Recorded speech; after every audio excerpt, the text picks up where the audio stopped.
மாண்புமிகு அவைத்தலைவரே, இந்த 5 ஆண்டுக்குள்ள இளைஞர்களுக்கான வரலாற்று சிறப்புமிக்க சட்டங்கள கொண்டு வந்திருக்கோம். அமைப்பில் வெளிப்படைத்தன்மை கொண்டு வருவதன் மூலம் இளைஞர்களுக்கு புதிய வாய்ப்புகள் வழங்கப்பட்டுள்ளது. பேப்பர் லீக் போன்ற பிரச்சனைகள் நம்ம மாணவர்கள கவலைப்பட வச்சது.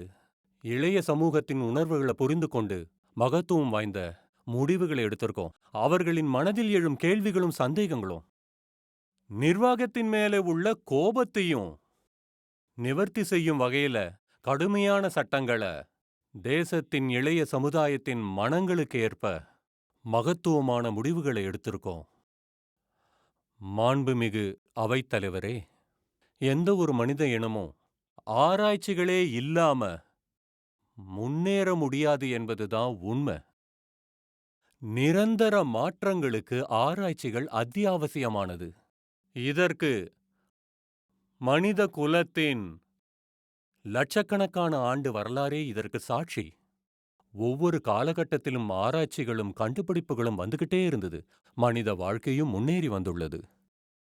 இந்த அவை விவேகத்தோட சட்டங்கள முறையா வடிவமைச்சு வழங்கி இருக்கோங்கிறத நான் பெருமையா சொல்லிக்கிறேன். அதுதான் நேஷனல் ரிசர்ச் ஃபவுண்டேஷன்.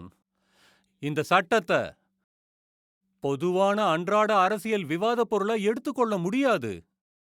இதன் பலன்கள் தொலைநோக்கு பார்வை கொண்டது. இத்தகைய தொலைநோக்கு சட்டங்கள இந்த 17வது மக்களவை இயற்றியுள்ளது.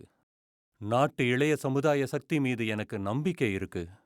இந்த சட்டத்தின் மூலமா நம் நாடு உலக ஆராய்ச்சியின் மையமாக மாற முடியும். ஏன்னா நம் நாட்டு இளைஞர்களின் திறன் அப்படிப்பட்டது. இன்று உலகின் பல நிறுவனங்களின் கண்டுபிடிப்புகள் பாரதத்தில் நடைபெறுகின்றன.